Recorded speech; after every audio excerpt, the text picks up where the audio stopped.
The following is a conversation with Oriol Vinyals. He's a senior research scientist at Google DeepMind, and before that, he was at Google Brain and Berkeley. His research has been cited over 39,000 times. He's truly one of the most brilliant and impactful minds in the field of deep learning. He's behind some of the biggest papers and ideas in AI, including sequence-to-sequence learning, audio generation, image captioning, neural machine translation, and, of course, reinforcement learning. He's a lead researcher of the AlphaStar project, creating an agent that defeated a top professional at the game of StarCraft.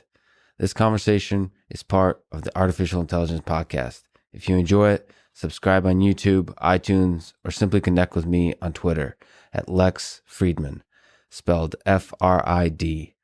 And now, here's my conversation with Oriol Vinyals.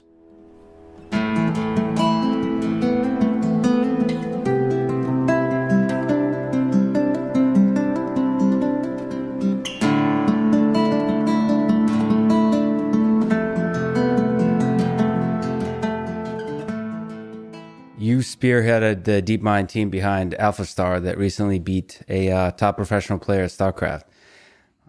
So you have an incredible wealth of work in deep learning in a bunch of fields, but let's talk about StarCraft first.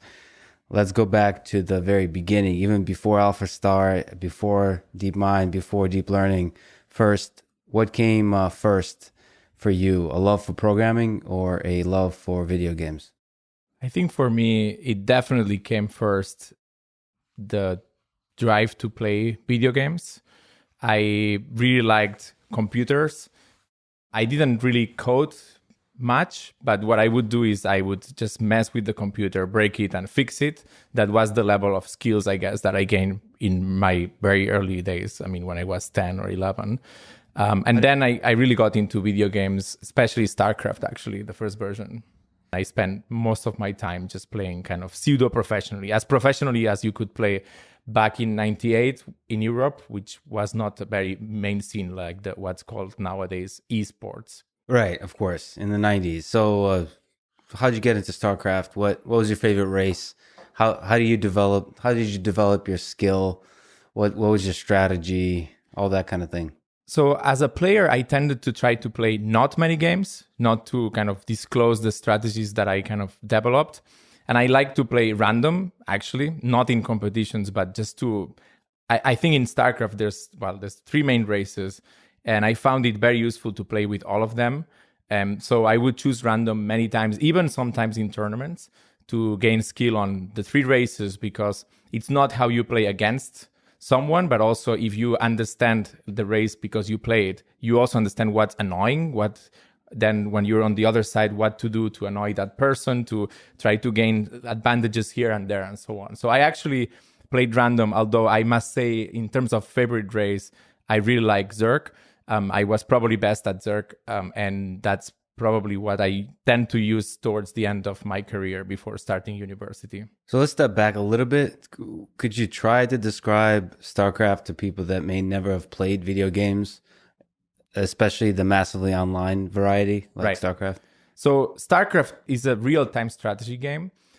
And the way to think about StarCraft, perhaps if you understand a bit chess, is that there's a board, which is called map or the map where people play against each other. There's obviously many ways you can play, but the most interesting one is the 1 versus 1 setup, where you just play against someone else, or even the built-in AI, right? Blizzard put a system that can play the game reasonably well if you don't know how to play. And then in this board, you have, again, pieces like in chess, but these pieces are not there initially like they are in chess. You actually need to decide to gather resources, to decide which pieces to build. So in a way, you're starting almost with no pieces. You start gathering resources. In StarCraft, there's minerals and gas that you can gather. And then you must decide how much do you want to focus, for instance, on gathering more resources or starting to build units or pieces.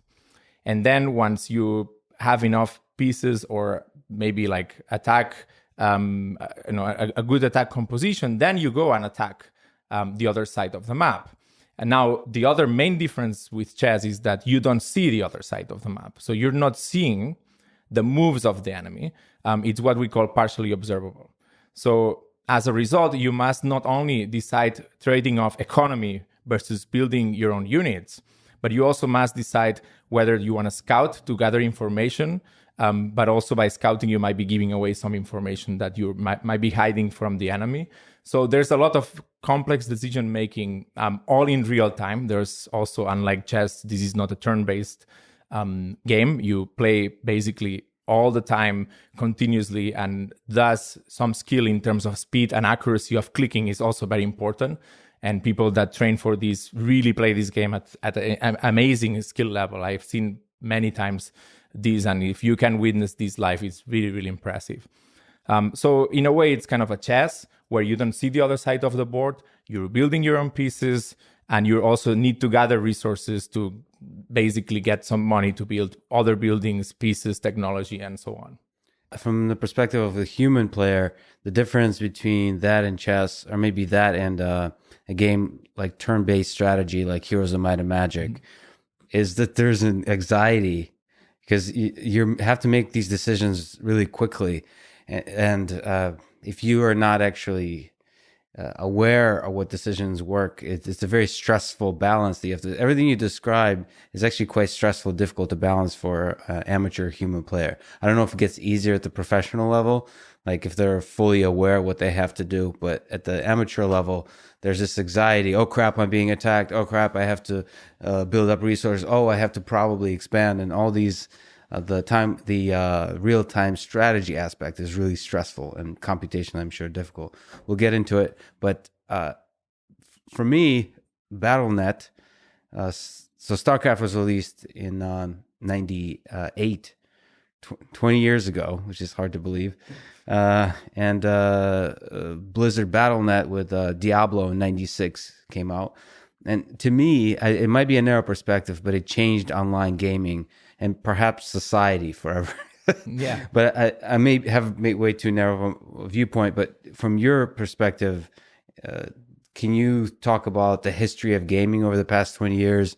Is this, how transformational, how important is this line of games? Right. So I think I kind of was an active gamer whilst this was developing, the internet, online gaming. So for me, the way it came was I played other games, strategy related. I played a bit of Command & Conquer, and then I played Warcraft 2, which is from Blizzard. But at the time, I didn't know. I didn't understand about what Blizzard was or anything. Warcraft 2 was just a game, which was actually very similar to StarCraft in many ways. It's also a real-time strategy game where there's orcs and humans, so there's only two races. But it was offline. And it was offline, right? So I remember a friend of mine came to school say, oh, there's this new cool game called StarCraft. And I just said, oh, this sounds like just a copy of Warcraft 2.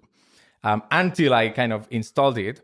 And at the time, I am from Spain, so we didn't have internet, like very good internet, right? So there was, for us, the StarCraft became first kind of an offline experience where you kind of start to play these missions, right? You play against some sort of scripted things to develop the story of the characters in the game. Yeah. And then later on, I start playing against the built-in AI, and I thought it was impossible to defeat it. Then eventually you defeat one, and you can actually play against 7 built-in AIs at the same time, which also felt impossible. But actually, it's not that hard to beat 7 built-in AIs at once. So once we achieved that, also we discovered that we could play, as I said, internet wasn't that great, but we could play with the LAN, right? On like basically against each other if we were in the same place, because you could just connect machines with like cables, right? So we started playing in LAN mode, and against, as a group of friends, and it was really, really like much more entertaining than playing against AIs. Mm-hmm. And later on, as internet was starting to develop and being a bit faster and more reliable, then it's when I started experiencing BattleNet, which is this amazing universe, not only because of the fact that you can play the game against anyone in the world, but you can also get to know more people. You just get exposed to now like this vast variety of, it's kind of a bit when the chats came about, right? There was a chat system. You could play against people, but you could also chat with people, not only about StarCraft, but about anything. And that became a way of life for kind of 2 years. And obviously then it became like kind of, it exploded in me in that I started to play more seriously, going to tournaments and so on and so forth. Do you have a sense on a societal, sociological level, what's this whole part of society that many of us are not aware of? And it's a huge part of society, which is gamers. I mean, every time I come across that in YouTube or streaming sites, I mean, this is the huge number of people play games religiously. Do you have a sense of those folks, especially now that you've returned to that realm a little bit on the AI side? Yeah. So, in fact, I even after StarCraft, I actually played World of Warcraft, which is maybe the main sort of online world and presence that you get to interact with lots of people. So I played that for a little bit. It was a bit less stressful than StarCraft because winning was kind of a given. You just put in this world and you can always complete missions. But I think it was actually the social aspect of especially StarCraft first and then games like World of Warcraft really shaped me in a very interesting ways, because what you get to experience is just people you wouldn't usually interact with, right? So even nowadays, I still have many Facebook friends from the area where I played online, and their ways of thinking is even political. They just don't. We don't live in like we don't interact in the real world, but we were connected by basically fiber, and that way I actually get to understand a bit better that we live in a diverse world. And these were just connections that were made because I happened to go in a virtual city as a priest, and I met this warrior, and we became friends, and then we start like playing together, right? So I think it's transformative, and more people are more aware of it. I mean, it's becoming quite mainstream. But back in the day, as you were saying, in 2005 even, it was still very strange thing to do, especially in Europe. I think there were exceptions, like Korea, for instance. It was amazing, like that everything happened so early in terms of cyber cafes. Like it's if you go to Seoul, it's a city that back in the day, StarCraft was kind of, you could be a celebrity by playing StarCraft, but this was like 99, 2000, right? It's not like recently. So it's quite interesting to look back and I think it's changing society the same way, of course, like technology and social networks and so on are also transforming things. And a quick tangent, let me ask, you're also one of the most productive people in your particular chosen passion and path in life, and yet you're also appreciate and enjoy video games. Do you think it's possible to do to enjoy video games in moderation? Someone told me that you could choose 2 out of 3. When I was playing video games, you could choose having a girlfriend, playing video games, or studying. Yeah. And I think for the most part, it was relatively true. These things do take time. Games like StarCraft, if you take the game pretty seriously and you want to study it, then you obviously will dedicate more time to it. And I definitely took gaming and obviously studying very seriously. I love learning science and etc. So to me, especially when I started university undergrad, I kind of stepped off StarCraft. I actually fully stopped playing. And then World of Warcraft was a bit more casual. You could just connect online. And I mean, it was fun. But as I said, that was not as much time investment as it was for me in StarCraft. Okay, so let's get into AlphaStar. What are the you're behind the team. So DeepMind's been working on StarCraft and released a bunch of cool open source agents and so on in the past few years. Mm-hmm. But AlphaStar really is the moment where the first time you beat a world class player. So what are the parameters of the challenge in the way that AlphaStar took it on, and how did you and David and the rest of the DeepMind team get into it? Consider that you can even beat the best in the world or top players. I think it all started back in 2015. Actually, I'm lying. I think it was 2014 when DeepMind was acquired by Google. And I, at the time, was at Google Brain, which it was in California, is still in California. We had this summit where we got together, the two groups. So Google Brain and Google DeepMind got together, and we gave a series of talks.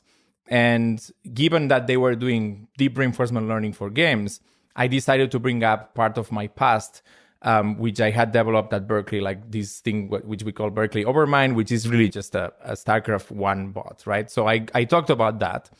And I remember Demis just came to me and said, well, maybe not now, it's perhaps a bit too early, but you should just come to DeepMind and do this again with deep reinforcement learning, right? And at the time, it sounded very science fiction for several reasons. But then in 2016, when I actually moved to London and joined DeepMind, transferring from Brain, it became apparent that because of the AlphaGo moment and kind of Blizzard reaching out to us to say, wait, like, do you want the next challenge? And also me being full-time at DeepMind, so sort of kind of all these came together. And then I went to Irvine in California, to the Blizzard headquarters, to just chat with them and try to explain how would it all work before you do anything. And the approach has always been about the learning perspective, right? So in Berkeley, we did a lot of rule-based, conditioning, and if you have more than 3 units, then go attack, and if the other has more units than me, I retreat, and so on and so forth. And of course, the point of deep reinforcement learning, deep learning, machine learning in general is that all these should be learned behavior. So that kind of was the DNA of the project since its inception in 2016, where we just didn't even have an environment to work with. And so that's how it all started, really. So if you go back to that conversation with Demis, or even in your own head, how far away did you, because we're talking about Atari games, we're talking about Go, which is kind of, if you're honest about it, really far away from StarCraft. Well, now that you've beaten it, maybe you could say it's close, but it seems like StarCraft is way harder than Go, philosophically and mathematically speaking. So how far away did you think you were? Do you think in 2019 and 18 you could be doing as well as you have? Yeah, when I kind of thought about, okay, I'm gonna dedicate a lot of my time and focus on this, and obviously I do a lot of different research in deep learning, so spending time on it, I really had to kind of think there's gonna be something good happening out of this. So really, I thought, well, this sounds impossible, and it probably is impossible to do the full thing, like the full game. Where you play 1 versus 1, and it's only a neural network playing, and so on. So it really felt like I just didn't even think it was possible. But on the other hand, I could see some stepping stones like towards that goal. Clearly, you could define sub-problems in StarCraft and sort of dissect it a bit and say, okay, here is a part of the game, here is another part. And also, obviously, so this was really also critical to me, the fact that we could access human replays, right? So Blizzard was very kind, and in fact, they open source this for the whole community, where you can just go, and it's not every single StarCraft game ever played, but it's a lot of them. You can just go and download, and every day you can just query a data set and say, well, give me all the games that were played today. And given my kind of experience with language and sequences and supervised learning, I thought, well, that's definitely going to be very helpful and something quite unique now, because ever before we had such a large data set of replays of people playing the game at this scale of such a complex video game, right? So that to me was a precious resource. And as soon as I knew that Blizzard was able to kind of give this to the community, I started to feel positive about something non-trivial happening. But I also thought the full thing, like really no rules, no single line of code that tries to say, well, if you see this unit, build a detector. All these, not having any of these specializations seemed really, really, really difficult to me. Intuitively. I do also like that Blizzard was teasing or even trolling you, sort of almost, pulling you into this really difficult challenge. Did they have any awareness? What's the interest from the perspective of Blizzard, except just curiosity? Yeah, I think Blizzard has really understood and really bring forward this competitiveness of esports in games. The StarCraft really kind of sparked a lot of like something that almost was never seen, especially as I was saying back in Korea. So they just probably thought, well, this is such a pure 1 versus 1 setup that it would be great to see if something that can play Atari or Go and then later on chess could even tackle this kind of complex real-time strategy game, right? So for them, they wanted to see first, obviously, whether it was possible, if the game they created was in a way solvable to some extent. And I think on the other hand, they also are a pretty modern company that innovates a lot. So just starting to understand AI for them, to how to bring AI into games is not AI for games, but games for AI, right? I mean, both ways I think can work. And we obviously at DeepMind use games for AI, right, to drive AI progress, but Blizzard might actually be able to do, and many other companies, to start to understand and do the opposite. So I think that is also something they can get out of this, and they definitely, we have brainstormed a lot about this, right? But one of the interesting things to me about StarCraft and Diablo and these games that Blizzard has created is the task of balancing classes, for example, sort of making the game fair from the starting point, and then let skill determine the outcome. Is there can you first comment, there's 3 races, Zerg, Protoss, and Terran. I don't know if I've ever said that out loud. Is that how you pronounce it? Terran? Yeah, okay. Terran. Yeah. I don't think I've ever in-person interacted with anybody about StarCraft. That's funny. So they seem to be pretty balanced. I wonder if the AI, the work that you're doing with AlphaStar would help balance them even further. Is that something you think about? Is that something that Blizzard is thinking about? Right. So balancing when you add a new unit or a new spell type is obviously possible, given that you can always train or pre-train at scale some agent that might start using that in unintended ways. But I think actually if you understand how StarCraft has kind of co-evolved with players, in a way, I think it's actually very cool, the ways that many of the things and strategies that people came up with, right? So I think we've seen it over and over in StarCraft that Blizzard comes up with maybe a new unit, and then some players get creative and do something kind of unintentional or something that Blizzard designers that just simply didn't test or think about. And then after that becomes kind of mainstream in the community, Blizzard patches the game, and then they kind of maybe weaken that strategy or make it actually more interesting, but a bit more balanced. So this kind of continual talk between players and Blizzard is kind of what has defined them actually in actually most games, like in StarCraft, but also in World of Warcraft, they would do that. There are several classes, and it would be not good that everyone plays absolutely the same race or and so on, right? So I think they do care about balancing, of course, and they do a fair amount of testing. But it's also beautiful to also see how players get creative, right, anyways. And I mean, whether AI can be more creative at this point, I don't think so, right? I mean, it's just sometimes something so amazing happens. Like I remember back in the days, like you have these drop ships that could drop the rivers, and that was actually not thought about, that you could drop this unit that has this what's called splash damage that would basically eliminate all the enemy's workers at once. No one thought that you could actually put them in really early game, do that kind of damage, and then things change in the game. But yeah, I don't know, I think it's quite an amazing exploration process from both sides, players and Blizzard alike. Well, it's almost like a reinforcement learning exploration, but I mean, the scale of humans that play Blizzard games is almost on the scale of a large-scale DeepMind RL experiment. I mean, if you look at the numbers, you're talking about, I don't know how many games, but hundreds of thousands of games probably a month. Yeah. I mean, so that it's almost the same as running RL agents. What aspect of the problem of StarCraft do you think is the hardest? Is it like you said, the imperfect information?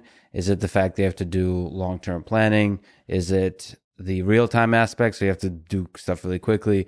Is it the fact that large action space, so you can do so many possible things? Or is it, in the game theoretic sense, there is no Nash equilibrium, or at least you don't know what the optimal strategy is because there's way too many options. Right. Is there something that stands out as just like the hardest, the most annoying thing? So when we sort of looked at the problem and start to define the parameters of it, right? What are the observations? What are the actions?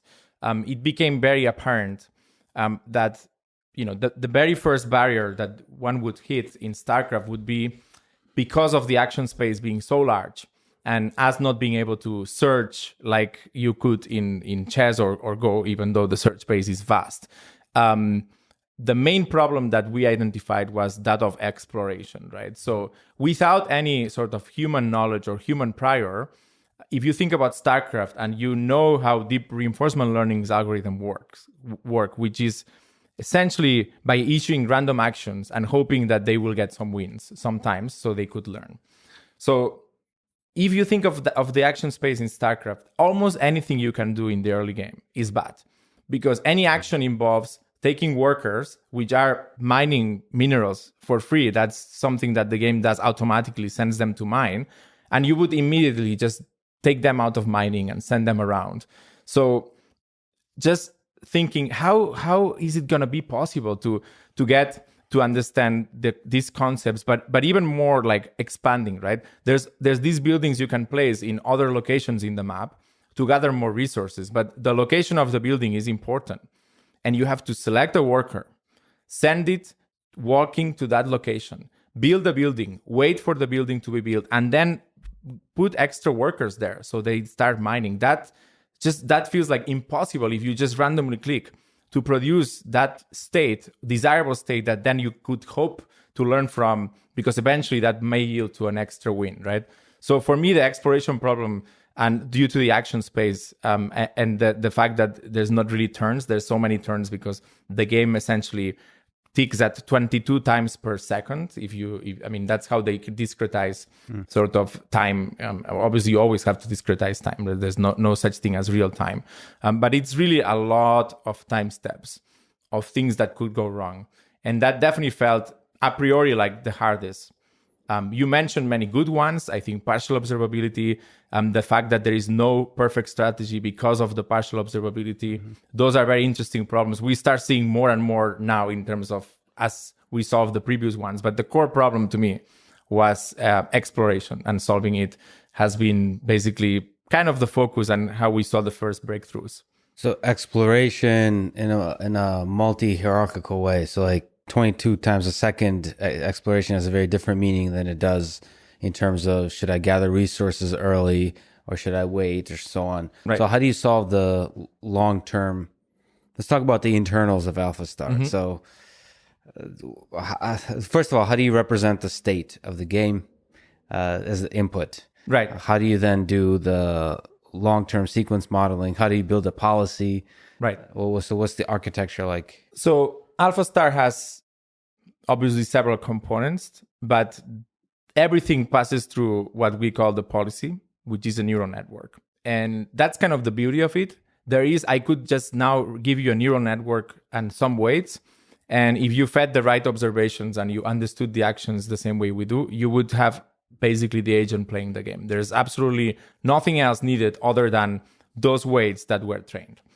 Now, the first step is observing the game. And we've experimented with a few alternatives. The one that we currently use mixes both spatial sort of images that you would process from the game. That is the zoomed out version of the map, and also a zoomed in version of the camera or the screen, as we call it. But also we give to the agent the list of units that it sees, more of as a set of objects that it can operate on. That is not necessarily required to use it. And we have versions of the game that play well without this set vision that is a bit not like how humans perceive the game. But it certainly helps a lot because it's a very natural way to encode the game is by just looking at all the units that there are. They have properties like health, position, type of unit, whether it's my unit or the enemy's. And that sort of is kind of the summary of the state of the game, that list of units or set of units that you see all the time. But that's pretty close to the way humans see the game. Why do you say it's not? Isn't that you're saying the exactness of it is not similar to humans? The exactness of it is perhaps not the problem. I guess maybe the problem, if you look at it from how actually humans play the game, is that they play with a mouse and a keyboard and a screen, and they don't see sort of a structured object with all the units. What they see is what they see on the screen, right? Yeah.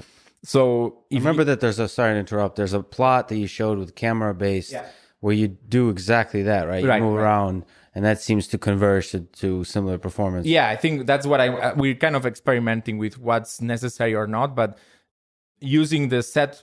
So actually, if you look at research in computer vision, where it makes a lot of sense to treat images as two-dimensional arrays, there's actually a very nice paper from Facebook. I think I forgot who the authors are, but I think it's part of Keming's group. And what they do is they take an image, which is this two-dimensional signal, and they actually take pixel by pixel and scramble the image as if it was just a list of pixels. Crucially, they encode the position of the pixels with the XY coordinates. And this is just kind of a new architecture, which we incidentally also use in StarCraft, called the transformer, which is a very popular paper from last year, which yielded very nice result in machine translation. And if you actually believe in this kind of, it's actually a set of pixels, as long as you encode XY, it's okay, then you could argue that the list of units that we see is precisely that, because we have each unit as a kind of pixel, if you will, and then their XY coordinates. So in that perspective, we, without knowing it, we use the same architecture that was shown to work very well on Pascal and ImageNet and so on. So the interesting thing here is putting it in that way, it starts to move it towards the way you usually work with language. So what, and especially with your expertise and work in language, it seems like there's echoes of a lot of the way you would work with natural language in the way you've approached AlphaStar. Right. What's does that help with the long-term sequence modeling there somehow? Exactly. So now that we understand what an observation for a given time step is, we need to move on to say, well, there's going to be a sequence of such observations, and an agent will need to, given all that it's seen, not only the current time step, but all that it's seen. Why? Because there is partial observability. We must remember whether we saw a worker going somewhere, for instance, right? Because then there might be an expansion on the top right of the map. So given that, what you must then think about is there is the problem of, given all the observations, you have to predict the next action. And not only given all the observations, but given all the observations and given all the actions you've taken, predict the next action. And that sounds exactly like machine translation, and that's exactly how kind of I saw the problem, especially when you are given supervised data or replays from humans, because the problem is exactly the same. You're translating essentially a prefix of observations and actions onto what's going to happen next, which is exactly how you would train a model to translate or to generate language as well, right? You have a certain prefix. You must remember everything that comes in the past, because otherwise you might start having non-coherent text. And the same architectures, we're using LSTMs and transformers to operate on across time to kind of integrate all that's happened in the past. Those architectures that work so well in translation or language modeling are exactly the same than what the agent is using to issue actions in the game. And the way we train it, moreover, for imitation, which is step one of AlphaStar, is take all the human experience and try to imitate it, much like you try to imitate translators that translated many pairs of sentences from French to English, say. That sort of principle applies exactly the same. It's almost the same code, except that instead of words, you have a slightly more complicated objects, which are the observations, and the actions are also a bit more complicated than a word. Is there a self-play component then too? So once you run out of imitation? Right. So indeed, you can bootstrap from human replays, but then the agents you get are actually not as good as the humans you imitated, right? So how do we imitate? Well, we take humans from 3000 mmR and higher. 3000 mmR is just a metric of human skill, and 3000 mmR might be like 50% percentile, right? So it's just kind of average human. What's that? So maybe quick pause. Yeah. MMR is a ranking scale, the matchmaking rating for players.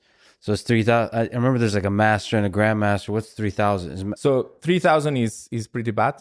I think it's kind of gold level. It just sounds really good relative to chess, I think. Oh, yeah. No, the ratings, the best in the world are at 7,000 mmR. 7,000. So 3,000, it's a bit like ELO indeed, right? So 3,500 just allows us to not filter a lot of the data. So we like to have a lot of data in deep learning, as you probably know. So we take these kind of 3,500 and above, but then we do a very interesting trick, which is we tell the neural network what level they are imitating. So we say, this replay you're going to try to imitate to predict the next action for all the actions that you're going to see is a 4,000 mmR replay. This one is a 6,000 mmR replay. And what's cool about this is then we take this policy that is being trained from human, and then we can ask it to play like a 3,000 mmR player by setting a bit saying, well, okay, play like a 3,000 mmR player or play like a 6,000 mmR player. And you actually see how the policy behaves differently. It gets worse economy if you play like a gold level player. It does less actions per minute, which is the number of clicks or number of actions that you will issue in a whole minute. And it's very interesting to see that it kind of imitates the skill level quite well. But if we ask it to play like a 6,000 mmR player, we tested, of course, these policies to see how well they do. They actually beat all the built-in AIs that Blizzard put in the game, but they're nowhere near 6,000 mmR players, right? They might be maybe around gold level, platinum, perhaps. So there's still a lot of work to be done for the policy to truly understand what it means to win. So far, we only ask them, okay, here is the screen, and that's what happened on the game until this point. What would the next action be if we ask a pro to now say, oh, you're going to click here or here or there? And the point is, experiencing wins and losses is very important to then start to refine. Otherwise, the policy can get loose, can just go off policy, as we call it. That's so interesting that you can at least hope eventually to be able to control a policy approximately to be a some MMR level. That's so interesting, especially given that you have ground truth for a lot of these cases. Right. Can I ask you a personal question? Sure. What's your MMR? Well, I haven't played StarCraft 2, so I am unranked, which is the kind of lowest league. Okay. So I used to play StarCraft, the first one, but you haven't seriously played? No, not StarCraft 2. So the best player we have at DeepMind is about 5,000 mmR, which is high masters. It's not at grandmaster level. Grandmaster level would be the top 200 players in a certain region, like Europe or America or Asia. But for me, it would be hard to say. I am very bad at the game. I actually played AlphaStar a bit too late, and it beat me. I remember the whole team was, oh, Oriol, you should play. Yeah. And I was, oh, it looks like it's not so good yet. And then I remember I kind of got busy and waited an extra week, and I played, and it really beat me very badly. How did that feel? Isn't that an amazing feeling? That's amazing, yeah. I mean, obviously, I tried my best, and I tried to also impress because I actually played the first game, so I'm still pretty good at micromanagement. The problem is I just don't understand StarCraft 2. I understand StarCraft. And when I played StarCraft, I probably was consistently, like, for a couple of years, top 32 in Europe. So I was decent, but at the time, we didn't have this kind of MMR system as well established, so it would be hard to know what it was back then. So what's the difference in interface between AlphaStar and StarCraft and a human player in StarCraft? Is there any significant differences between the way they both see the game? I would say the way they see the game, there's a few things that are just very hard to simulate. The main one, perhaps, which is obvious in hindsight, is what's called cloaked units, which are invisible units. So in StarCraft, you can make some units that you need to have a particular kind of unit to detect it. Mm-hmm. So these units are invisible. If you cannot detect them, you cannot target them. So they would just, destroy your buildings or kill your workers. But despite the fact you cannot target the unit, there's a shimmer that as a human you observe. Mm-hmm. I mean, you need to train a little bit. You need to pay attention.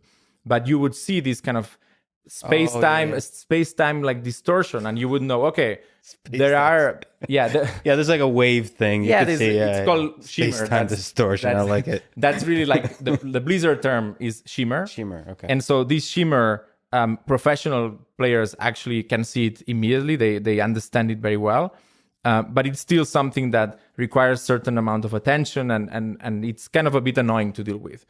Whereas for AlphaStar, in terms of vision, it's very hard for us to simulate sort of, are you looking at this pixel in the screen and so on. So the only thing we can do is there is a unit that's invisible over there. So AlphaStar would know that immediately. Obviously, still obeys the rules. You cannot attack the unit. You must have a detector and so on. But it's kind of one of the main things that it just doesn't feel there's a very proper way. I mean, you could imagine, you don't have maybe you don't know exactly where it is, or sometimes you see it, sometimes you don't.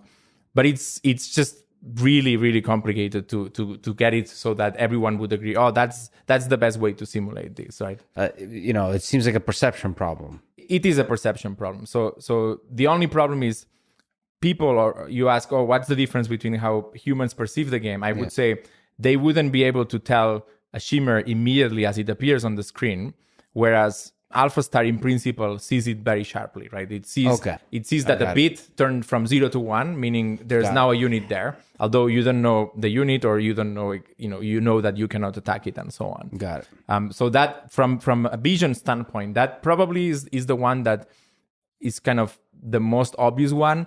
Then there are things humans cannot do perfectly, even professionals, which is they might miss a detail, or they might have not seen a unit. And obviously, as a computer, if there's a corner of the screen that turns green because a unit enters the field of view, that can go into the memory of the agent, the LSTM, and persist there for a while, and for however long is relevant, right?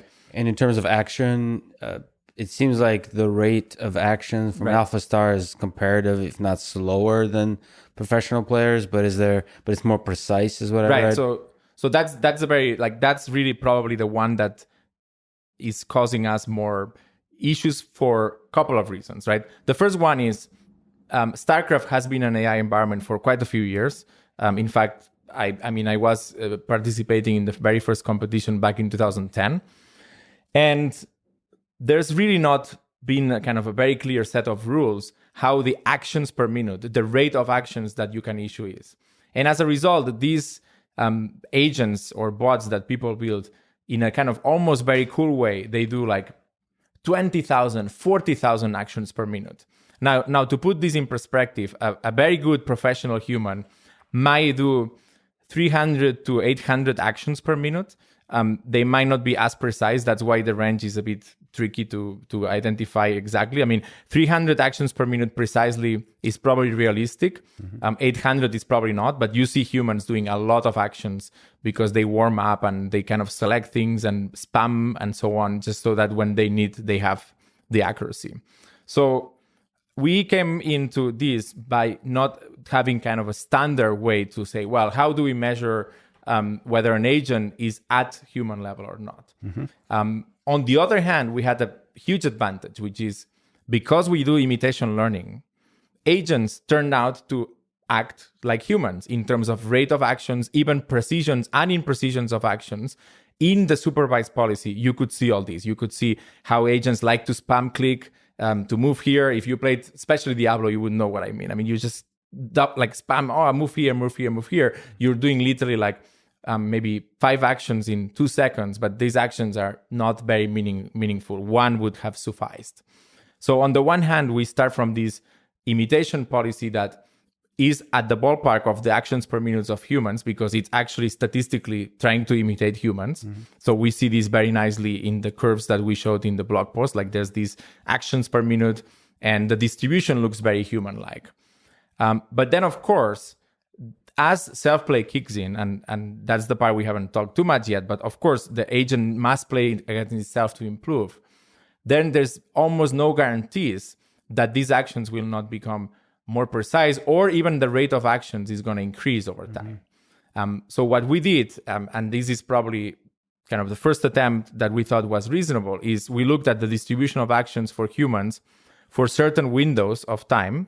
And just to give a perspective, because I guess I mentioned that some of these agents that are programmatic, let's call them, they do 40,000 actions per minute. Professionals, as I said, do 300 to 800. So what we looked is we look at the distribution over professional gamers, and we took reasonably high actions per minute, but we kind of identify certain cutoffs after which, even if the agent wanted to act, these actions would be dropped.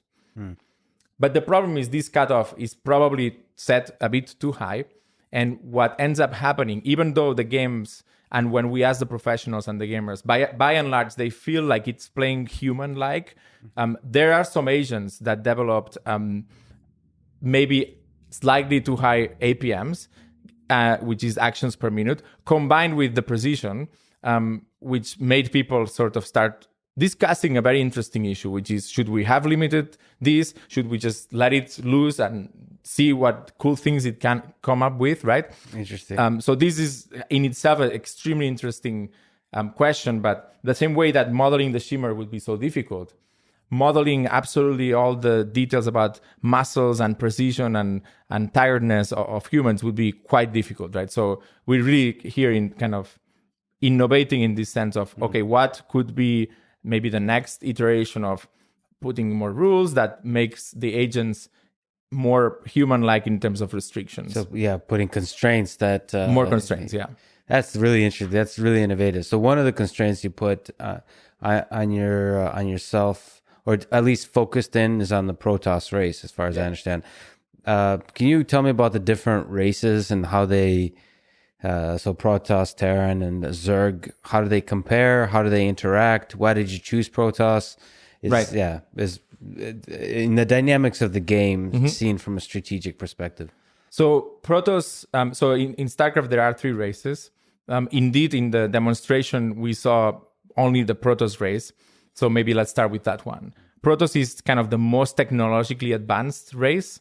It has units that are expensive, but powerful, right? So in general, you want to kind of conserve your units as you go attack. So you want to, and then you want to utilize these tactical advantages of very fancy spells and so on and so forth. And at the same time, they're kind of, people say like they're a bit easier to play perhaps, right? But that I actually didn't know. I mean, I just talked to now a lot to the players that we work with, TLO and Mana, and they said, oh yeah, Protoss is actually, people think is actually one of the easiest races. So perhaps the easier, that doesn't mean that it's, obviously professional players excel at the 3 races, and there's never like a race that dominates for a very long time anyway. So if you look at the top, 100 in the world, is there one race that dominates that list? It would be hard to know because it depends on the regions. I think it's pretty equal in terms of distribution, and Blizzard wants it to be equal, right? They wouldn't want one race like Protoss to not be representative in the top place. Right. So definitely, like, they tried it to be like balanced, right? So then maybe the opposite race of Protoss is Zerg. Zerg is a race where you just kind of expand and take over as many resources as you can, and they have a very high capacity to regenerate their units. So if you have an army, it's not that valuable in terms of losing the whole army is not a big deal as Zerg, because you can then rebuild it. And given that you generally accumulate a huge bank of resources, Zergs typically play by applying a lot of pressure, maybe losing their whole army, but then rebuilding it quickly. So although, of course, every race, I mean, there's never... they're pretty diverse. I mean, there are some units in Zerg that are technologically advanced and they do some very interesting spells. And there's some units in Protoss that are less valuable and you could lose a lot of them and rebuild them and it wouldn't be a big deal. All right. So maybe I'm missing out. Maybe I'm going to say some dumb stuff, but summary of strategy. So first there's collection of a lot of resources. Right. That's one option. The other one is expanding. So building other bases. Then the other is obviously attack, or building units and attacking with those units. And then I don't know what else there is. Maybe there's the different timing of attacks, like do attack early, attack late. Right. What are the different strategies that emerged that you've learned about? I've read that a bunch of people are super happy that you guys have that AlphaStar apparently has discovered that it's really good to saturate. Oh yeah, the mineral line. Yeah, the mineral line. Yeah. That is. Yeah. And that's for greedy amateur players like myself. That's always been a good strategy. You just build up a lot of money and it just feels good to just accumulate and accumulate. So thank you for discovering that and validating all of us. But is there other strategies that you discovered interesting, unique to this game? Yeah. So if you look at the kind of, not being a StarCraft 2 player, but of course StarCraft and StarCraft 2 and real-time strategy games in general are very similar. I would classify perhaps the openings of the game. They're very important. And generally, I would say there's 2 kinds of openings. One that's a standard opening. That's generally how players find sort of a balance between risk and economy and building some units early on so that they could defend, but they're not too exposed, basically, but also expanding quite quickly. So this would be kind of a standard opening. And within a standard opening, then what you do choose generally is what technology are you aiming towards. So there's a bit of rock, paper, scissors of you could go for spaceships, or you could go for invisible units, or you could go for, I don't know, like massive units that attack against certain kinds of units, but they're weak against others. So standard openings themselves have some choices like rock, paper, scissors style. Of course, if you scout and you're good at guessing what the opponent is doing, then you can play as an advantage, because if you know you're going to play rock, I mean, I'm going to play paper, obviously. So you can imagine that normal standard games in StarCraft looks like a continuous rock, paper, scissor game where you guess what the distribution of rock, paper, and scissor is from the enemy and reacting accordingly to try to beat it, or, put the paper out before he kind of changes his mind from rock to scissors, and then you would be in a weak position. So sorry to pause on that. Yeah. I didn't realize this element, because I know it's true with poker. I know I looked at Libratus. You're also estimating, trying to guess the distribution, trying to better and better estimate the distribution of what the opponent is likely to be doing. Yeah, I mean, as a player, you definitely want to have a belief state over what's up on the other side of the map. And when your belief state becomes inaccurate, when you start having that serious doubts whether he's going to play something that you must know, that's when you scout. You want to then gather information, right? Is improving the accuracy of the belief, or improving the belief state, part of the loss that you're trying to optimize? Or is it just a side effect? It's implicit, but you could explicitly model it, and it would be quite good at probably predicting what's on the other side of the map. But so far, it's all implicit. Wow. There's no additional reward for predicting the enemy. So there's these standard openings, and then there's what people call cheese, which is very interesting. And AlphaStar sometimes really likes this kind of cheese. These cheeses, what they are is kind of an all-in strategy. You're going to do something sneaky. You're going to hide enemies, hide your own buildings close to the enemy base, or you're going to go for hiding your technological buildings so that you do invisible units and the enemy just cannot react to detect it and thus lose the game. And there's quite a few of these cheeses and variants of them.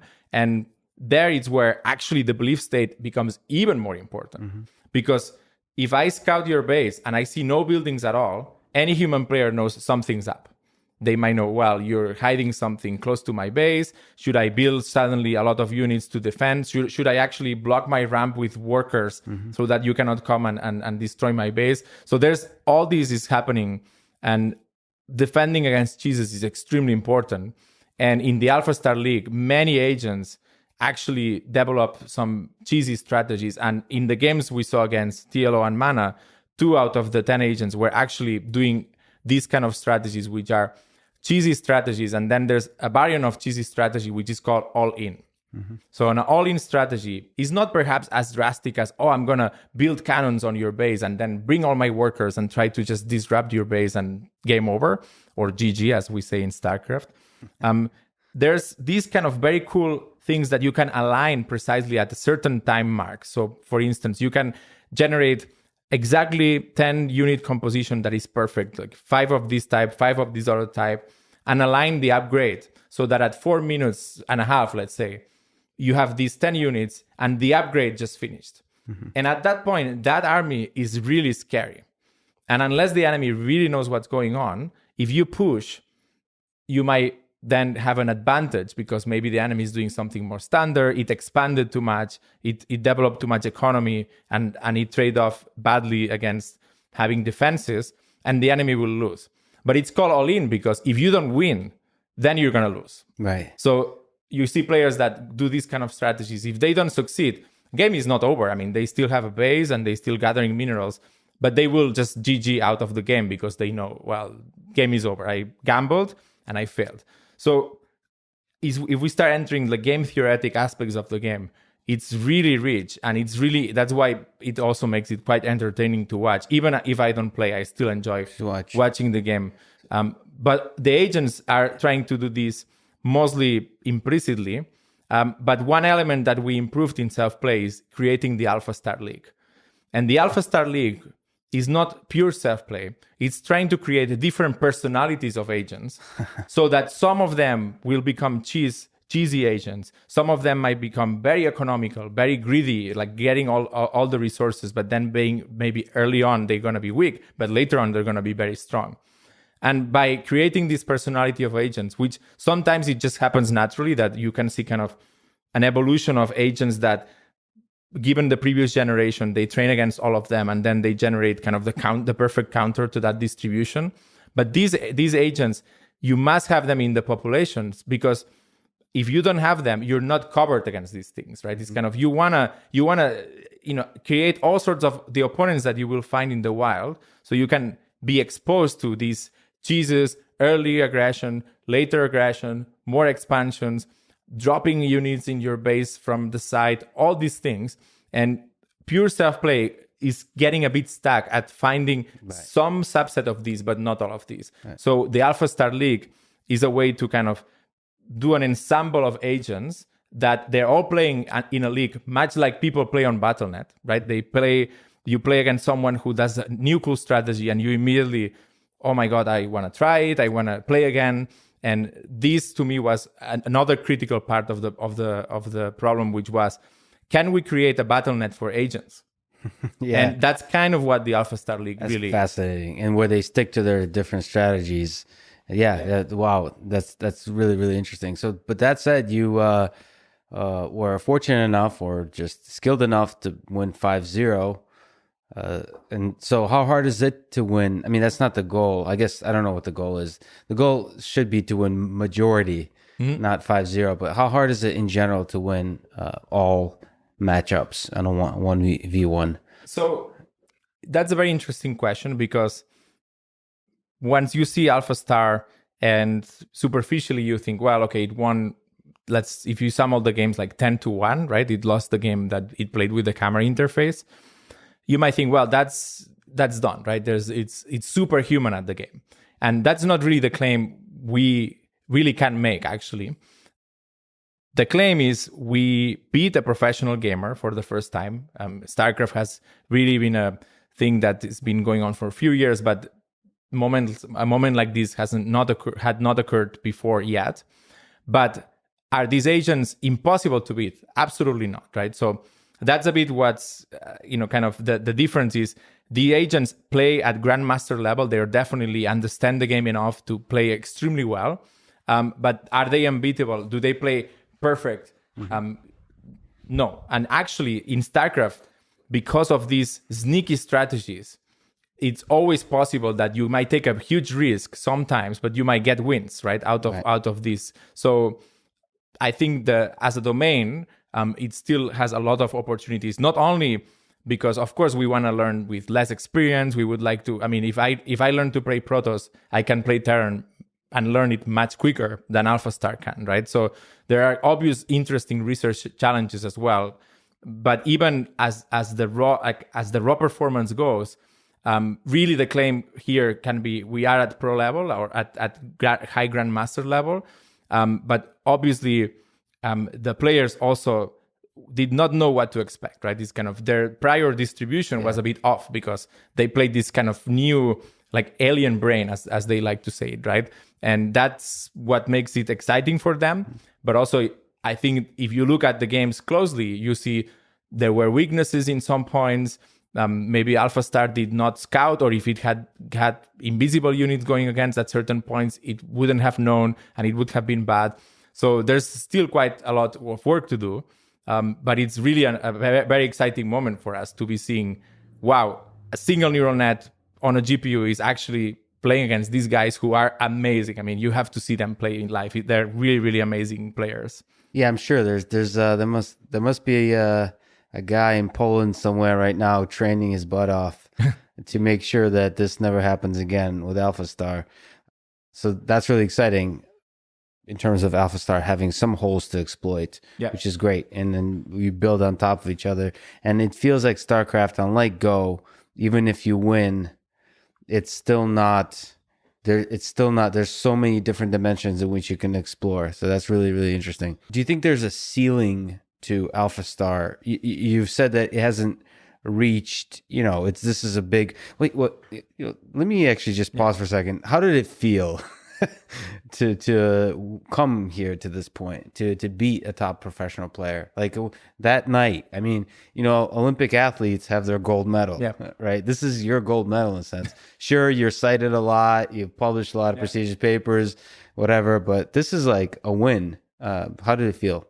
I mean, for me, it was unbelievable, because first, the win itself, I mean, it was so exciting. I mean, looking back to those last days of 2018, really, that's when the games were played. I'm sure I'll look back at that moment and say, oh my God, I want to be like in a project like that. It's like, I already feel the nostalgia of like, yeah, that was huge in terms of the energy and the team effort that went into it. And so in that sense, as soon as it happened, I already knew it was kind of, I was losing it a little bit. So it's almost like sad that it happened and oh my God, like, but on the other hand, it also verifies the approach. But to me also, there's so many challenges and interesting aspects of intelligence that even though we can train a neural network to play at the level of the best humans, there's still so many challenges. So for me, it's also like, well, this is really an amazing achievement, but I already was also thinking about next steps. I mean, as I said, these agents play Protoss versus Protoss, but they should be able to play a different race much quicker, right? So that would be an amazing achievement. Some people call these meta reinforcement learning, meta learning, and so on, right? So there's so many possibilities after that moment, but the moment itself, it really felt great. We had this bet, so I'm kind of a pessimist in general, so I kind of sent an email to the team. I said, okay, let's against TLO first, right? Like, what's going to be the result? And I really thought we would lose like 5-0, right? We had some calibration made against the 5,000 MMR player. TLO was much stronger than that player, even if he played Protoss, which is his off race. But yeah, I was not imagining we would win. So for me, that was just kind of a test run or something. And then it really he was really surprised. And unbelievably, we went to this bar to celebrate. And Dave tells me, well, why don't we invite someone who is 1,000 MMR stronger in Protoss, like an actual Protoss player, like that it turned up being Mana, right? Mm-hmm. And, we had some drinks and I said, sure, why not? But then I thought, well, that's really going to be impossible to beat. I mean, because it's just so much ahead. 1,000 MMR is really like 99% probability that Mana would beat TLO as Protoss versus Protoss, right? So we did that. And to me, the second game was much more important, even though a lot of uncertainty kind of disappeared after we kind of beat TLO. I mean, he is a professional player, so that was kind of, but that's really a very nice achievement. But Mana really was at the top, and you could see he played much better. But our agents got much better too. So and then after the first game, I said, if we take a single game, at least we can say we beat a game. I mean, even if we don't beat the series, for me, that was a huge relief. And I mean, I remember hugging dummies. And I mean, it was really like, this moment for me will resonate forever as a researcher. And I mean, as a person. And it's a really like great accomplishment. And it was great also to be there with the team in the room. I don't know if you saw like so it was really like, I mean, from my perspective, the other interesting thing is just like watching Kasparov, watching Mana was also interesting because he is kind of a loss of words. I mean, whenever you lose, I've done a lot of sports. Mm-hmm. You sometimes say excuses. You look for reasons, right? And he couldn't really come up with reasons. Yeah. I mean, so with the off race for Protoss, you could say, well, it felt awkward. It wasn't, but here it was. Yep. It was just beaten, and it was beautiful to look at a human being superseded by an AI system. I mean, it's a beautiful moment for researchers. So yeah, for sure, it was. I mean, probably the highlight of my career so far. Because of its uniqueness and coolness. And I don't know. I mean, it's obviously, as you said, you can look at paper citations and so on, but this this really is like a testament of the whole machine learning approach, and using games to advance technology. I mean, it really was, everything came together at that moment. That's really the summary. Also, on the other side, it's a popularization of AI too, because it's just like traveling to the moon and so on. I mean, this is where a very large community of people that don't really know AI, they get to really interact with it. Which is very important. I mean, it's extremely important. We must, writing papers helps our peers, researchers, to understand what we're doing. But I think AI is becoming mature enough that we must sort of try to explain what it is. And perhaps through games is an obvious way, because these games always had built-in AI. So it maybe everyone experience an AI playing a video game, even if they don't know, because there's always some scripted element, and some people might even call that AI already, right? So what are other applications of the approaches underlying AlphaStar that you see happening? There's a lot of echoes of, you said, transformer of language modeling and so on. Have you already started thinking where the breakthroughs in AlphaStar get expanded to other applications? Right. So I thought about a few things for like kind of next months, next years. The main thing I'm thinking about actually is what's next, as a kind of a grand challenge, because for me, like, we've seen Atari, and then there's like the sort of three-dimensional worlds that we've seen also like pretty good performance from these capture the flag agents that also some people at DeepMind and elsewhere are working on. We've also seen some amazing results on, like, for instance, Dota 2, which is also a very complicated game. So for me, like, the main thing I'm thinking about is what's next in terms of challenge. So as a researcher, I see sort of two tensions between research and then applications or areas or domains where you apply them. So on the one hand, we've done, thanks to the application of StarCraft, is very hard. We developed some techniques, some new research that now we could look at elsewhere. Like, are there other applications where we can apply these? And the obvious ones, absolutely, you can think of feeding back to sort of the community we took from, which was mostly sequence modeling or natural language processing. So we've developed and extended things from the transformer, and we use pointer networks. We combine LSTM and transformers in interesting ways. So that's perhaps the kind of lowest hanging fruit of feeding back to now a different field of machine learning that's not playing video games. Let me go old school and jump to Mr. Alan Turing. Yeah. So the Turing test, it's a natural language test, a conversational test. What's your thought of it as a test for intelligence? Do you think it is a grand challenge that's worthy of undertaking? Maybe if it is, would you reformulate it or phrase it somehow differently? Right. So I really love the Turing test because I also like sequences and language understanding. And in fact, some of the early work we did in machine translation, we tried to apply to kind of a neural chatbot, which obviously would never pass the Turing test because it was very limited. But it is a very fascinating idea that you could really have an AI that would be indistinguishable from humans in terms of asking or conversing with it, right? So I think the test itself seems very nice, and it's kind of well defined actually, like the passing it or not. I think there's quite a few rules that feel like pretty simple, and you could really like have, I mean, I think they have these competitions every year. Yeah, so the Loebner Prize, but I don't know if you've seen I don't know if you've seen the kind of bots that emerge from that competition. They're not quite as what you would. So it feels like that there's weaknesses with the way Turing formulated it. It needs to be that the definition of a genuine, rich, fulfilling human conversation needs to be something else. Like the Alexa Prize, which I'm not as well familiar with, has tried to define that more, I think, by saying you have to continue keeping a conversation for 30 minutes, something like that. So basically forcing the agent not to just fool, but to have an engaging conversation kind of thing.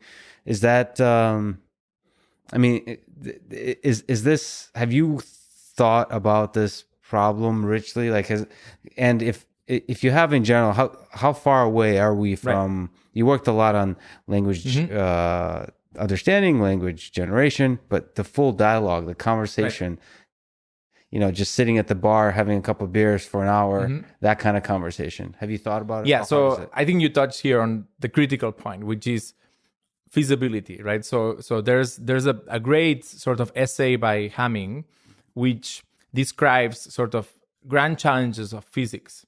And he argues that, for instance, teleportation or time travel are great grand challenges of physics, but there's no attacks. We really don't know or cannot kind of make any progress. So that's why most physicists and so on, they don't work on these in their PhDs and as part of their careers. So I see the Turing test as in the full Turing test as a bit still too early. Like I think we're, especially with the current trend of deep learning language models, we've seen some amazing examples. I think GPT-2 being the most recent one, which is very impressive. But to understand, to fully solve passing or fooling a human to think that there's a human on the other side, I think we're quite far.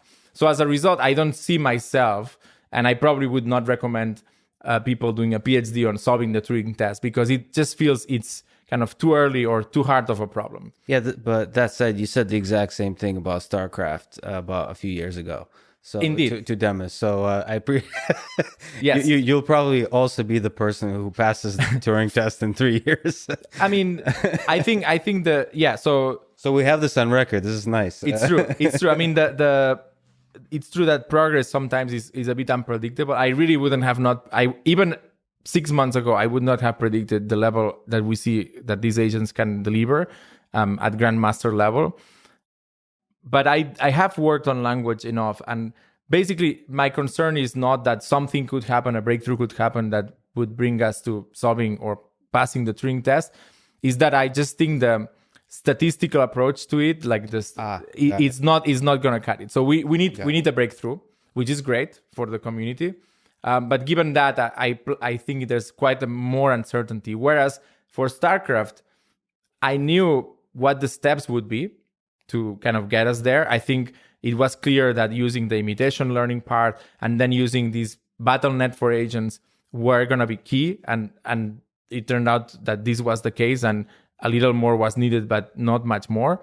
For Turing test, I just don't know what the plan or execution plan would look like. So that's why I myself working on it as a grand challenge is hard. But there are quite a few sub challenges that are related that you could say, well, I mean, what if you create a great assistant like Google already has, like the Google Assistant? So can we make it better, and can we make it fully neural and so on? That I start to believe maybe we're reaching a point where we should attempt these challenges. I like this conversation so much because it echoes very much the StarCraft conversation. It's exactly how you approach StarCraft. Let's break it down into small pieces and solve those, and you end up solving the whole game. Great. But that said, you're behind some of the sort of biggest pieces of work in deep learning in the last several years. So you mentioned some limits. What do you think are the current limits of deep learning, and how do we overcome those limits? So if I had to actually use a single word to define the main challenge in deep learning, it's a challenge that probably has been the challenge for many years, and is that of generalization. So what that means is that all that we're doing is fitting functions to data. And when the data we see is not from the same distribution, or even if there are sometimes that it is very close to the distribution, but because of the way we train it with limited samples, we then get to this stage where we just don't see generalization as much as we can generalize. And I think adversarial examples are a clear example of this. But if you study machine learning and literature, and the reason why SVMs became very popular were because they were dealing and they had some guarantees about generalization, which is unseen data or out of distribution, or even within distribution where you take an image adding a bit of noise. These models fail. So I think really I don't see a lot of progress on generalization in the strong generalization sense of the word. I think our neural networks, you can always find design examples that will make their outputs arbitrary, which is not good, because we humans would never be fooled by these kind of images or manipulation of the image. And if you look at the mathematics, you kind of understand this is a bunch of matrices multiplied together. There's probably numerics and instability that you can just find corner cases. So I think that's really the underlying topic many times we see when even at the grand stage of like Turing test generalization. I mean, if you start, I mean, passing the Turing test, should it be in English or should it be in any language, right? I mean, as a human, if you ask something in a different language, you actually will go and do some research and try to translate it and so on. Should the Turing test include that, right? And it's really a difficult problem and very fascinating and very mysterious, actually. Yeah, absolutely. But do you think if you were to try to solve it, can you not grow the size of data intelligently in such a way that the distribution of your training set does include the entirety of the testing set? I think... Is that one path? The other path is totally new methodology. Right. That's not statistical. So a path that has worked well, and it worked well in StarCraft and in machine translation and in language, is scaling up the data and the model. And that's kind of been maybe the only single formula that still delivers today in deep learning, right? It's that scale, data scale and model scale really do more and more of the things that we thought, oh, there's no way it can generalize to this, or there's no way it can generalize to that. But I don't think fundamentally it will be solved with this. And for instance, I'm really liking some style or approach that would not only have neural networks, but it would have programs or some discrete decision making, because there is where I feel there's a bit more like I mean, the best example I think for understanding this is I also worked a bit on, we can learn an algorithm with a neural network, right? So you give it many examples and it's going to sort the input numbers or something like that. But really, strong generalization is you give me some numbers or you ask me to create an algorithm that sorts numbers. And instead of creating a neural net, which will be fragile because it's going to go out of range at some point, you're going to give it numbers that are too large, too small, and whatnot. If you just create a piece of code that sorts the numbers, then you can prove that will generalize to absolutely all the possible inputs you could give. So I think that's the problem comes with some exciting prospects. I mean, scale is a bit more boring, but it really works. And then maybe programs and discrete abstractions are a bit less developed, but clearly I think they're quite exciting in terms of future for the field. Do you draw any insight wisdom from the 80s and expert systems and symbolic systems, symbolic computing? Do you ever go back to those sort of reasoning, that kind of logic? Do you think that might make a comeback? You'll have to dust off those books? Yeah, I actually love adding more inductive biases. To me, the problem really is, what are you trying to solve? If what you're trying to solve is so important that try to solve it no matter what, then absolutely use rules, use domain knowledge, and then use a bit of the magic of machine learning to empower, to make the system as the best system that will detect cancer or detect weather patterns, right? Or in terms of StarCraft, it also was a very big challenge. So I was definitely happy that if we had to cut a corner here and there, it could have been interesting to do. And in fact, in StarCraft, we start thinking about expert systems because it's a very, you can define, I mean, people actually build StarCraft bots by thinking about those principles, like, state machines and rule-based. And then you could think of combining a bit of a rule-based system, but that has also neural networks incorporated to make it generalize a bit better. So absolutely, I mean, we should definitely go back to those ideas, and anything that makes the problem simpler, as long as your problem is important, that's okay. And that's research driving a very important problem. And on the other hand, if you want to really focus on the limits of reinforcement learning, then of course you must try not to look at imitation data or to look for some rules of the domain that would help a lot, or even feature engineering, right? So this is a tension that, depending on what you do, I think both ways are definitely fine. And I would never not do one or the other if you're, as long as what you're doing is important and needs to be solved, right? Right. So there's a bunch of different ideas that you developed that I really enjoy. So, but one is translating from image captioning, translating from image to text. Just another beautiful idea, I think, that resonates throughout your work. Actually, so the underlying nature of reality being language always somehow.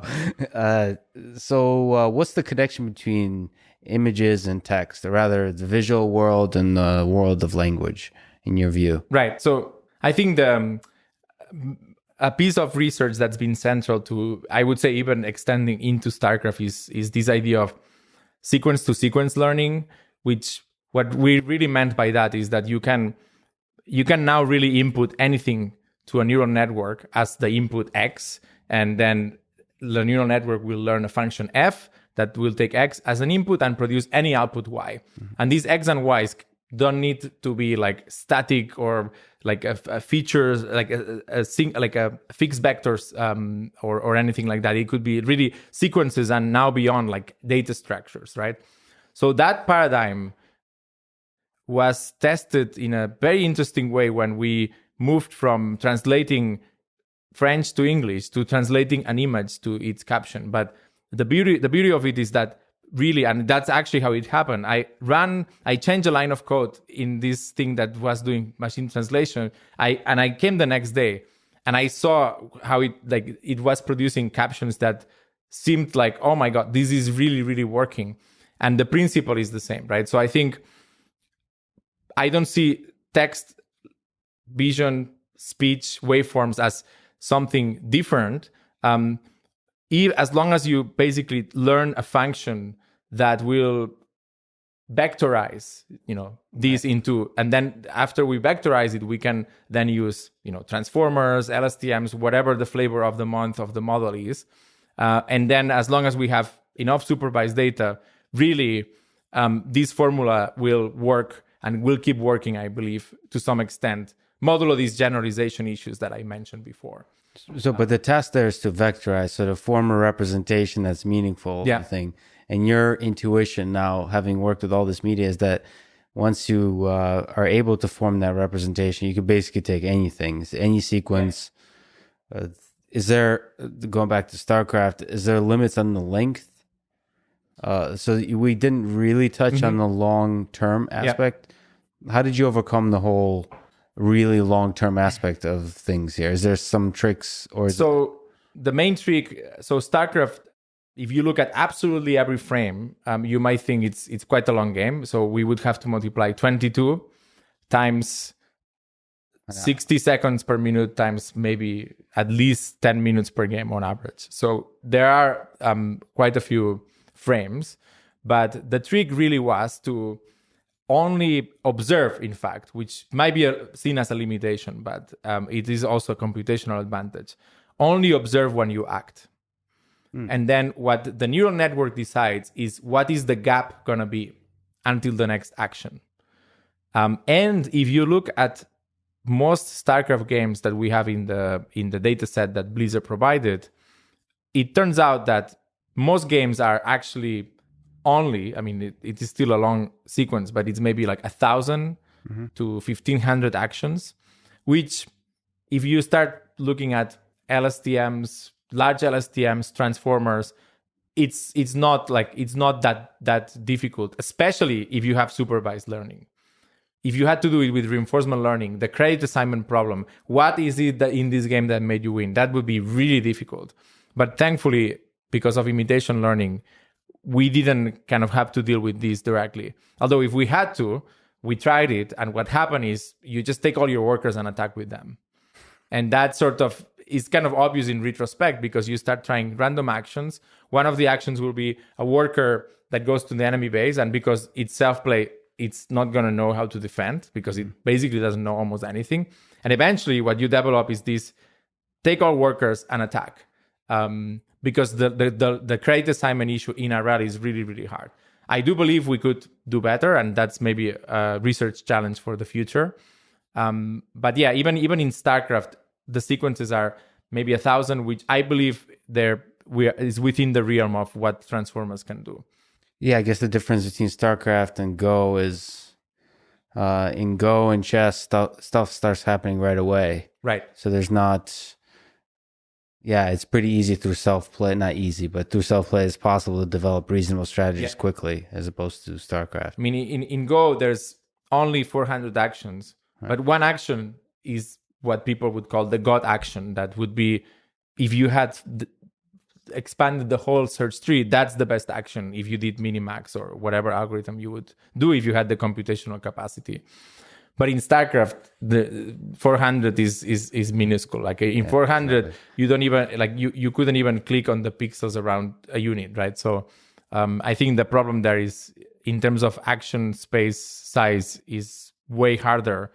So and that search is impossible. So there's quite a few challenges indeed that make this kind of a step up in terms of machine learning. For humans, maybe playing StarCraft seems more intuitive because it looks real. I mean, like the graphics and everything moves smoothly. Whereas I don't know how to. I mean, Go is a game that I would really need to study. It feels quite complicated. But for machines, kind of maybe it's the reverse. Yes, which shows you the gap actually between deep learning and however the heck our brains work.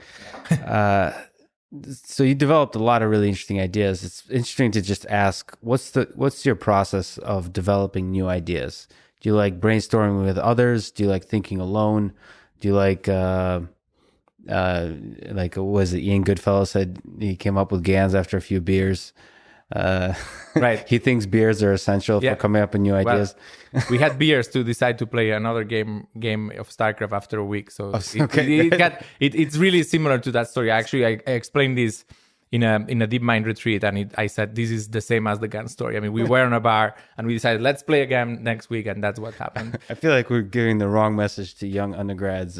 Yeah, no. But in general, do you like brainstorming? Do you like thinking alone, working stuff out? So I think throughout the years also things changed, right? So initially I was very fortunate to be with great minds like Jeff Hinton, Jeff Dean, Ilya Sutskever. I was really fortunate to join Brain at a very good time. So at that point, ideas, I was just kind of brainstorming with my colleagues and learned a lot. And keep learning is actually something you should never stop doing, right? So learning implies reading papers and also discussing ideas with others. It's very hard at some point to not communicate, that being reading a paper from someone or actually discussing, right? So definitely that communication aspect needs to be there, whether it's written or oral. Nowadays, I'm also trying to be a bit more strategic about what research to do. So I was describing a little bit this sort of tension between research for the sake of research, and then you have, on the other hand, applications that can drive the research, right? And honestly, the formula that has worked best for me is just find a hard problem and then try to see how research fits into it, how it doesn't fit into it, and then you must innovate. So I think machine translation drove sequence to sequence, then maybe like learning algorithms that had to, like combinatorial algorithms led to pointer networks. StarCraft led to really scaling up imitation learning and the AlphaStar League. So that's been a formula that I personally like. But the other one is also valid, and I seen it succeed a lot of the times where you just want to investigate model-based RL as a kind of a research topic. And then you must then start to think, well, how are the tests? How are you going to test these ideas? You need kind of a minimal environment to try things. You need to read a lot of papers and so on. And that's also very fun to do, and something I've also done quite a few times, both at Brain, at DeepMind, and obviously as a PhD. So I think besides the ideas and discussions, I think it's important also because you start sort of guiding not only your own goals, but other people's goals to the next breakthrough. So you must really kind of understand this, feasibility also, as we were discussing before, right? Whether this domain is ready to be tackled or not, and you don't want to be too early. You obviously don't want to be too late. So it's really interesting.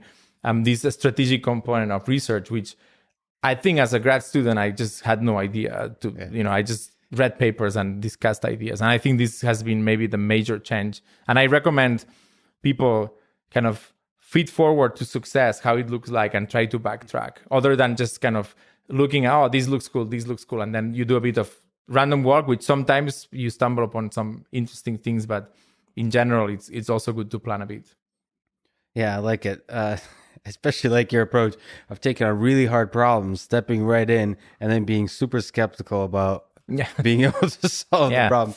I mean, there's a balance of both, right? There's a silly optimism and a critical sort of skepticism that's good to balance. Which is why it's good to have a team of people that balance that. You don't do that on your own. You have both mentors that have seen, or you obviously want to chat and discuss whether it's the right time. I mean, Demis came in 2014 and he said, maybe in a bit we'll do StarCraft, and maybe he knew, and I'm just following his lead, which is great because he's brilliant, right? So these things are obviously quite important, that you want to be surrounded by people who are diverse. They have their knowledge. There's also important to, I mean, I've learned a lot from people who actually have an idea that I might not think it's good, but if I give them the space to try it, I've been proven wrong many times as well. So that's great. I think it's your colleagues are more important than yourself, I think. So sure. Now, let's real quick talk about another impossible problem, AGI. Right. What do you think it takes to build a system that's human-level intelligence? We talked a little bit about the Turing test, StarCraft. All of these have echoes of general intelligence. But if you think about just something that you would sit back and say, wow, this is really something that resembles human-level intelligence, what do you think it takes to build that? So I find that AGI oftentimes is maybe not very well defined. So what I'm trying to then come up with for myself is, what would be a result look like that you would start to believe that you would have agents or neural nets that no longer sort of overfit to a single task, right? But actually kind of learn the skill of learning, so to speak. And that actually is a field that I am fascinated by, which is the learning to learn, or meta learning, which is about no longer learning about a single domain. So you can think about the learning algorithm itself is general, right? So the same formula we applied for AlphaStar or StarCraft, we can now apply to kind of almost any video game, or you could apply to many other problems and domains. But the algorithm is what's kind of generalizing. But the neural network, those weights are useless even to play another race, right? I train a network to play very well at Protoss versus Protoss. I need to throw away those weights. If I want to play now Terran versus Terran, I would need to retrain a network from scratch with the same algorithm. That's beautiful, but the network itself will not be useful. So I think if I see an approach that can absorb or start solving new problems without the need to kind of restart the process, I think that to me would be a nice way to define some form of AGI.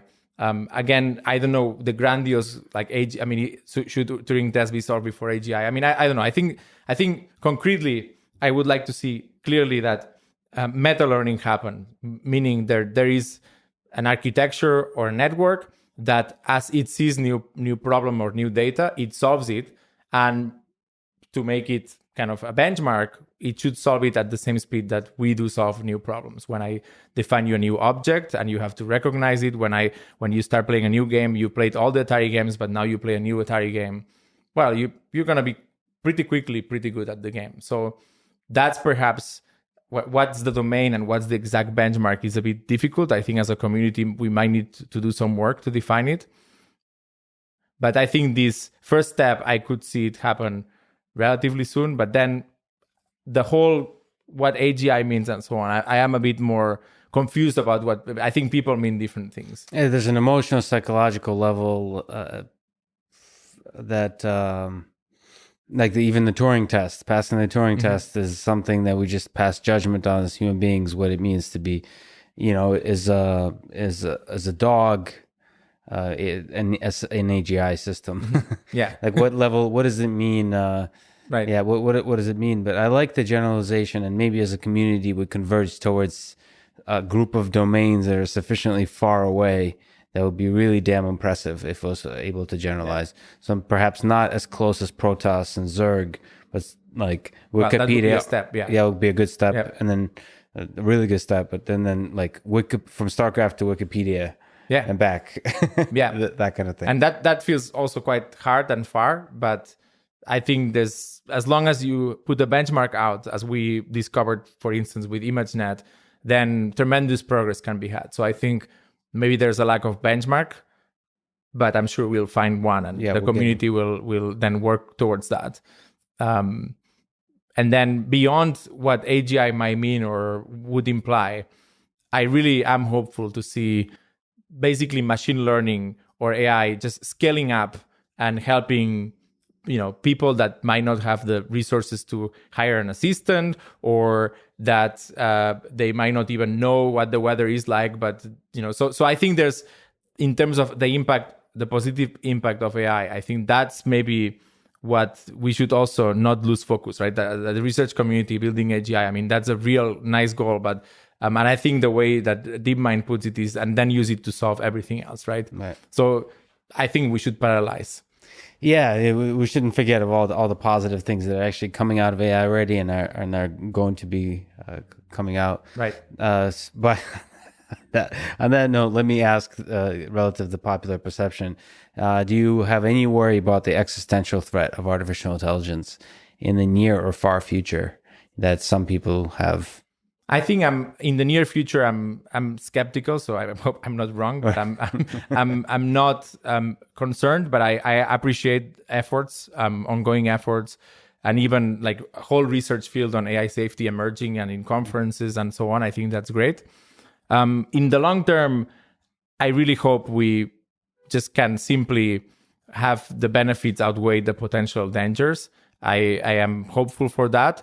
But also we must remain vigilant to kind of monitor and assess whether the trade-offs are there, and we have enough also lead time to prevent or to redirect our efforts if need be, right? So, but I'm quite optimistic about the technology, and definitely more fearful of other threats in terms of planetary level at this point. But obviously that's the one I kind of have more like power on. So clearly I do start thinking more and more about this, and it's grown in me actually to start reading more about AI safety, which is a field that so far I have not really contributed to, but maybe there's something to be done there as well. Well, I think it's really important. I talk about this with a few folks, but it's important to ask you and shove it in your head, because you're at the leading edge of actually what people are excited about in AI. I mean, the work with AlphaStar, it's arguably at the very cutting edge of the kind of thing that people are afraid of.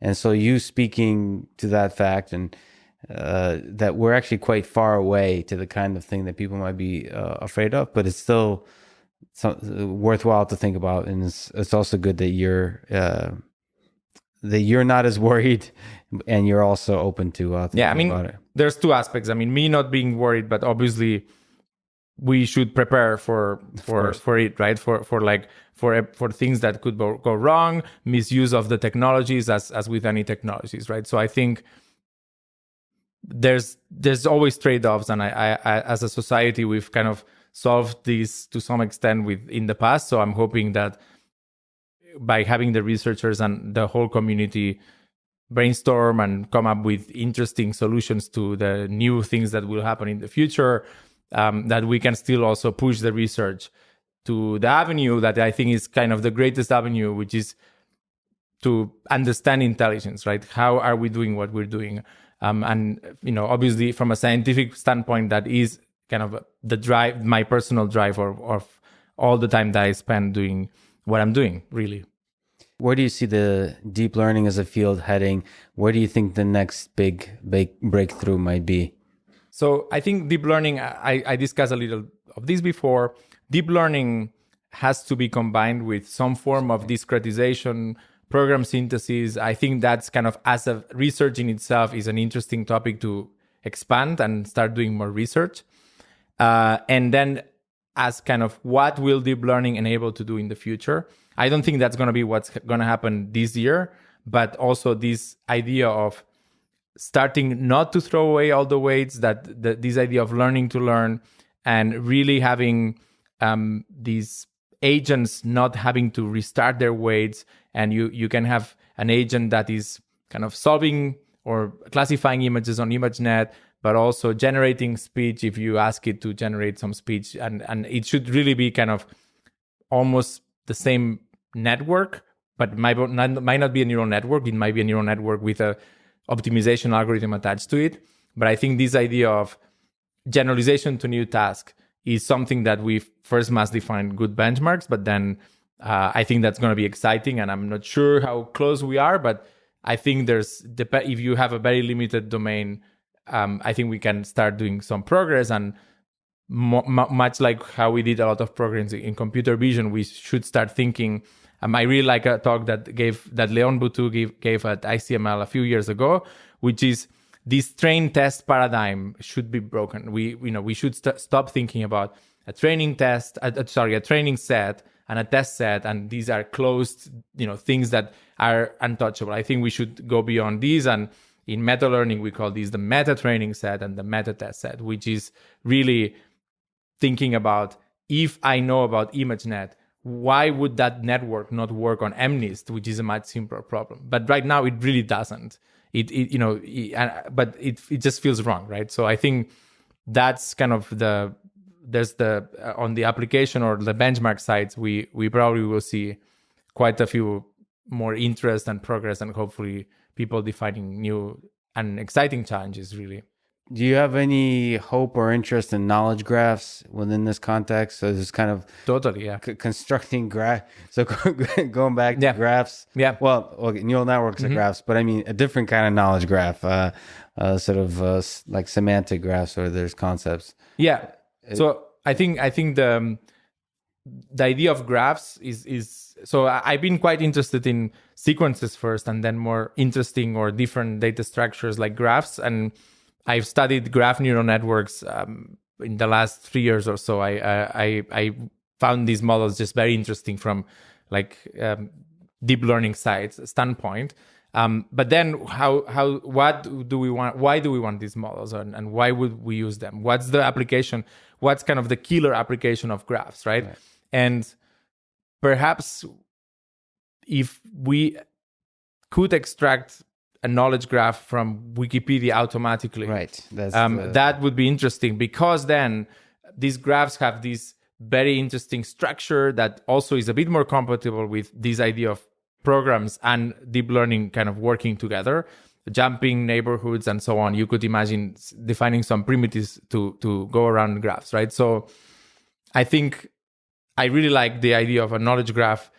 And in fact, when we started, as part of the research we did for StarCraft, I thought, wouldn't it be cool to give the graph of, all the prerequisites, there's all these buildings that depend on each other and units that have prerequisites of being built by that. And so this is information that the network can learn and extract, but it would have been great to see or to think of really StarCraft as a giant graph that even also as the game evolves, you kind of start taking branches and so on. And we did a bit of research on this, nothing too relevant, but I really like the idea. Yeah, and it has elements which is something you also worked with in terms of visualizing neural networks, has elements of having human interpretable, being able to generate knowledge representations that are human interpretable, that maybe human experts can then tweak or at least understand. So there's a lot of interesting aspect there. And for me personally, I'm just a huge fan of Wikipedia, and it's a shame that our neural networks aren't taking advantage of all the structured knowledge that's on the web. What's next for you? What's next for DeepMind? What are you excited about? What for AlphaStar? Yeah, so I think the obvious next steps would be to apply AlphaStar to other races. I mean, that sort of shows that the algorithm works, because we wouldn't want to have created by mistake something in the architecture that happens to work for Protoss but not for other races, right? So as verification, I think that's an obvious next step that we are working on. And then I would like to see, so agents and players can specialize on different skill sets that allow them to be very good. I think we've seen AlphaStar understanding very well when to take battles and when to not to do that. Also very good at micromanagement and moving the units around and so on. And also very good at producing nonstop and trading off economy with building units. But I have not perhaps seen as much as I would like this idea of the poker idea that you mentioned, right? I'm not sure StarCraft or AlphaStar rather has developed a very deep understanding of what the opponent is doing and reacting to that and sort of trying to trick the player to do something else, or that, so this kind of reasoning I would like to see more. So I think purely from a research standpoint, there's perhaps also quite a few things to be done there in the domain of StarCraft. Yeah, in the domain of games, I've seen some interesting work in sort of in even auctions, manipulating other players, sort of forming a belief state and just messing with people. Yeah, it's called theory of mind, I guess. Theory of mind, yeah. So it's Exactly. fascinating. Theory of mind on StarCraft is kind of, they're really made for each other. Yeah. So that would be very exciting to see those techniques applied to StarCraft, or perhaps StarCraft driving new techniques, right? As I said, this is always the tension between the two. Wow. Oriol, thank you so much for talking today. Awesome. It was great to be here. Thanks.